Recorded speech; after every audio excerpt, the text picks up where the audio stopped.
So one of the first things I'm going to go over, and I've just started mine up here, all I have is my 11 by 17 inch, is how do you add an image and what could you do to create an icon if you had an image.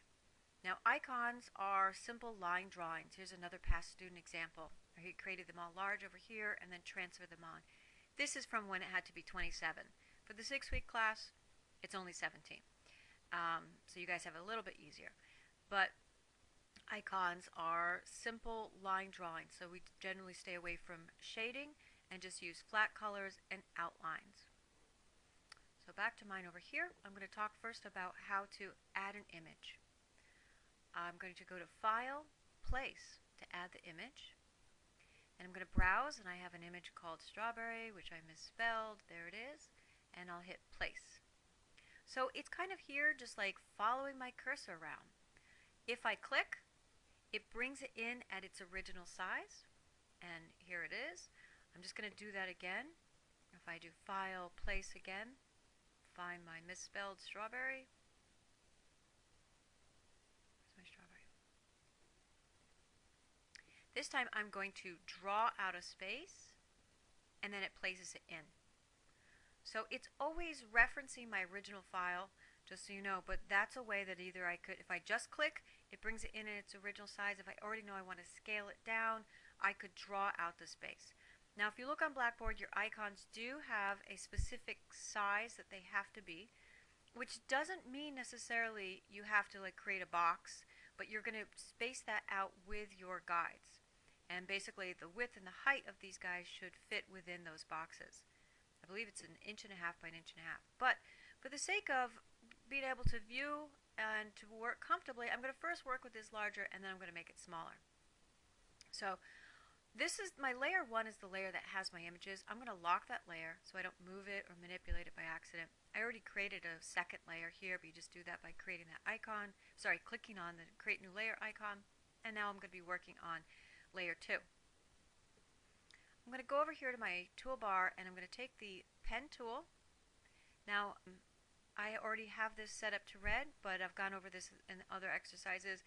If I want to change the color, I could double click the color picker, or I could go up here, and I'm going to just leave it at red. And I'm going to start just clicking and dragging around, and I'm going to do this pretty quickly just so that I can get my strawberry on here. I'll just click and drag around. Now I also have my color on as a fill. You could start with it as a stroke and no fill, and manipulate the colors however you want. I'm just kind of doing a sort of fast thing. And now I've closed it up. I reached the beginning. Okay, so now I'm going to unselect this or deselect this, taking my control key, clicking outside, so it's no longer selected. So now when I take my selection tool again, and I'm going to choose a different color, it's not going to be altering the strawberry which was previously selected. So now I'll take something in the greens, click OK, and take my pen tool, and I'll do the same thing with the stem. I'm just going to trace around, and I don't feel like I have to create an exact reproduction of what is there. That's not the point.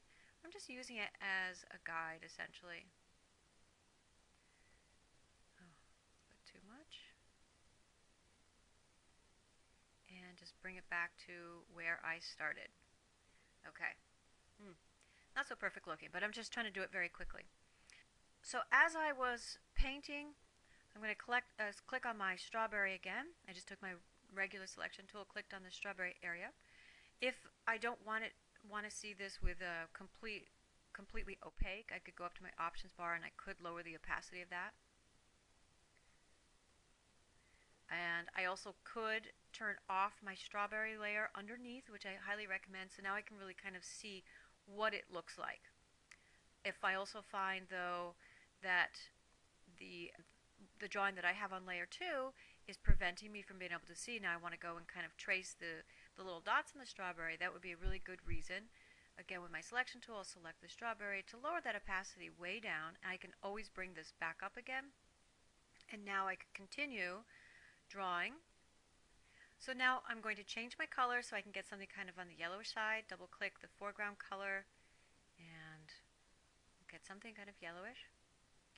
And this time for the tool that I'm going to use is my paintbrush tool. I could use maybe the little ellipse tool, but it's going to be, I think I want these to look a little bit more natural, like strokes. So I'm going to take the paintbrush tool, I have the color I want, and I'm just going to make some light marks here.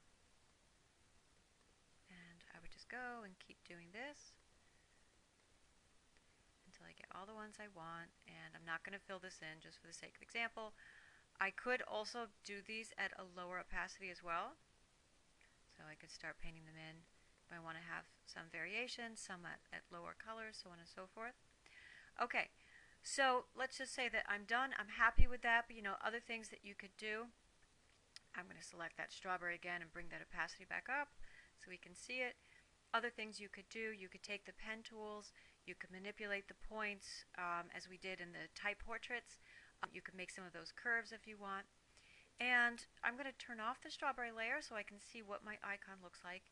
And now, to make sure that I've selected everything, because I want to resize it, with my general selection tool, I'm going to make a selection kind of outside. So just make sure everything has been selected.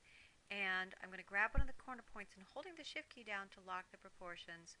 That's how I resize it. So if I had my guides up, I would have the spaces sectioned off, showing me my columns and my rows for the 1.5 inch space allotted to each one of these icons. And now I can just click and drag and move them around like I have in a setup like this. So as you're working, work with the guides up so that you can move things around and see what it would look like. But also, it's really important to view the guides off, just because it's very difficult to see what it actually looks like when you have the guides there, but this gives you a really good preview of what the white space is like. Alright, so that basically covers the adding the images and one method that you can use for tracing them, and then we'll continue on in the next video.